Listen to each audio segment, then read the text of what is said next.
Hi guys, Brian from Boas here. Choosing a substrate is an important decision when designing your boas enclosure. There's a number of different substrates out there, but there's really no one perfect substrate for all applications.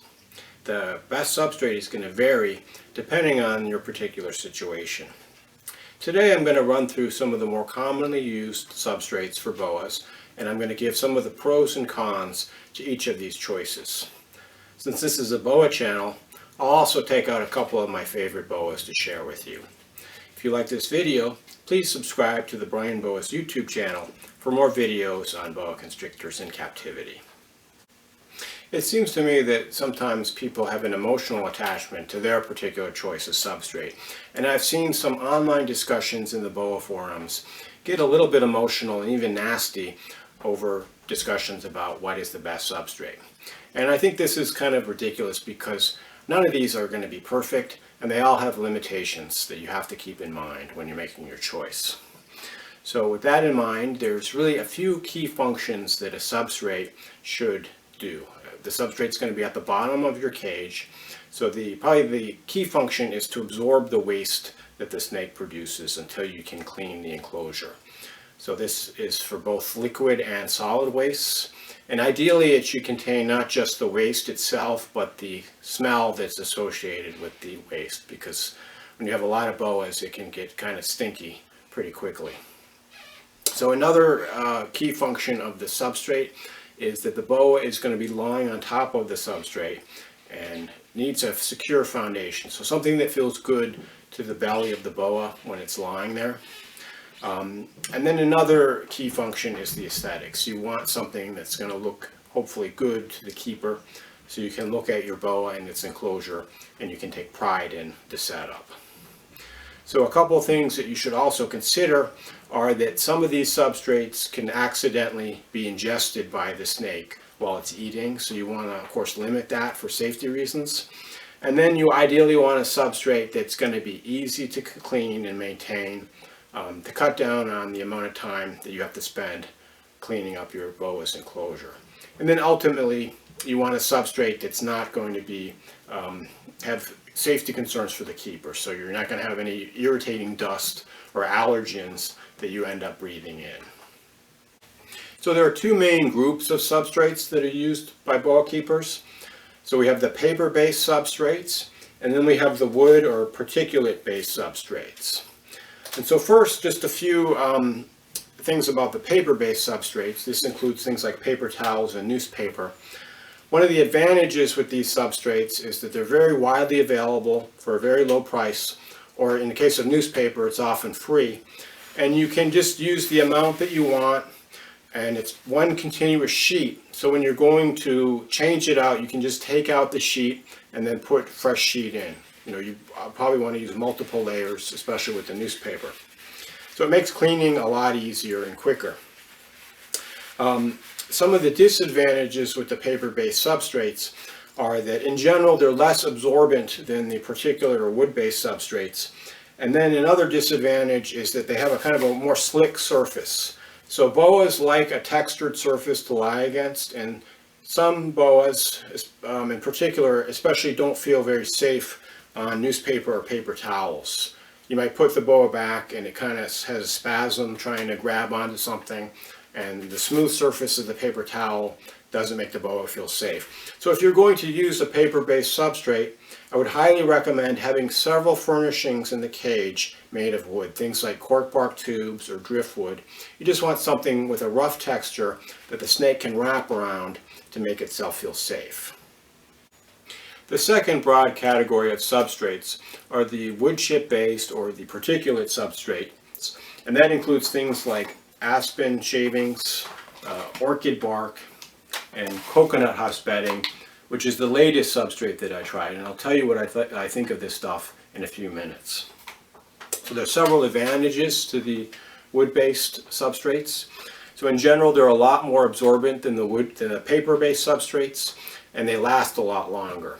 So if you do spot cleaning when your snake defecates and remove all the soiled area, you don't need to change these substrates more than every month or even every other month. They last quite a bit longer.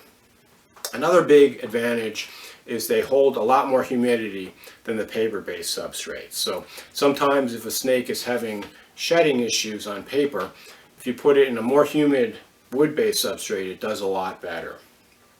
Another advantage is that they generally keep the smell down a lot better than the paper-based substrates when your snake relieves itself. And then lastly, they look a lot nicer to most keepers. You know, most keepers don't like seeing their snake in its cage lying on top of old paper, but these have a much more natural looking appearance. And then actually one more big advantage is that because these are a rough texture, some boas, especially the more nervous ones, will feel more comfortable lying on top of a wood chip than lying on top of a piece of paper.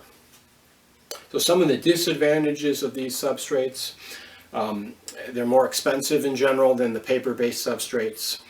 They tend to be harder to work with. They're kind of messier. You get chips all over the place. Some of them produce a lot of dust, and if you're working with this stuff, if you don't have a breathing mask on, you can end up sneezing and inhaling all that stuff, and it can cause allergies. I find especially the aspen bedding has this dust that irritates my nose and throat. I have to wear a respirator when I'm working with it. One of the biggest disadvantages to using a wood chip based substrate is the possibility that your snake might accidentally eat some of the substrate when it's feeding. Some of these chips will stick to a dead rodent, especially if it's a little bit wet, and it can be very difficult to avoid getting any of these little particles sticking to the fur of the rodent and accidentally being eaten by the snake. I've never had any issues, and I've seen that sometimes there are, some pieces of aspen stuck to the side of the rat, and it hasn't had any, negative impact on my snakes so far. But I have heard some stories about health consequences of snakes that ingested too much of a wood chip based substrate. The other thing is that even if the snake's not eating, sometimes when they're burrowing in the cage through the substrate, they end up getting little pieces of it stuck in their mouth, right in their between their lip and their gum. And I've had to pull out a few little splinters, especially with the shredded aspen, of my snake's mouths. And it hasn't caused any issues, but in theory it could lead to infections and mouth rot if it caused irritation. And then one final disadvantage of these wood-based substrates is that since they're thicker than the paper-based substrate, you may need to turn up the thermostat on your heater higher to allow that heat to penetrate through the substrate than when you're using a paper-based substrate. Now I'm going to make some comments about each specific substrate here, and I'll let you know about when I use each particular substrate. So first, the paper towels. Paper towels I always use when I'm quarantining a new animal, and the main reason is because they're white. If there's any mite infestation, the black mites will show up well against the white paper towel.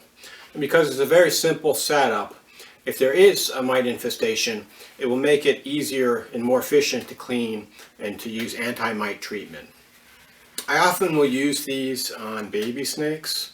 So because the paper towels come in convenient lengths like this, I can just tear off a couple sheets, and that fits perfectly within a shoebox container in the rack system where I keep my baby snakes. So one of the disadvantages with paper towels that I've heard about is that the snake can accidentally ingest them when it's eating a rodent. So if it accidentally gets a little bit of it in its mouth, the snake can actually eat the entire paper towel, and this ends up clogging up its intestine and basically killing the snake. So if you are feeding on paper towels, just be really careful that your snake doesn't end up accidentally eating the paper towel. So next paper-based substrate is newspaper. And the big advantage of newspaper is it's really cheap and it's often freely available. So newspaper, if I have a need for a paper-based substrate and a larger enclosure, I don't want to use lots and lots of paper towels, I end up using sheets of newspaper. And one of the times I use newspaper is with my breeding pairs. I'll often use it, and also with my gravid females. And the reason being is I've had gravid females give birth on aspen, but the aspen gets stuck to the babies, and it gets stuck to the cloaca of the female where all of the goo and the babies came out, and it's just a real mess. With newspapers, it's a lot easier to clean when you're doing breeding or you have pregnant females. When you have a breeding pair, they tend to really be messy and get lots of goo and bodily fluids all over the enclosure or tub. So with newspaper, it's a cinch just to take it out, throw it away, and put new newspaper in. Some of the disadvantages with this stuff, it's not very absorbent, so you end up using a lot of thicknesses, many sheets thick. The aesthetics, of course, are very low. It doesn't look very good. And then it's got this ink, and sometimes the ink will get onto your snake. So that's usually not a health concern, but your snake looks a little dirty. Overall, it's one of the disadvantages with using newspaper. So I'm going to take a quick break from the substrates, just show you a few of my favorite boas. So I showed you my Peregrinaria male, my aneurystic Peregrinaria male, a few videos ago, and I got a lot of positive comments. This is actually the female. This is a 2016 aneurystic.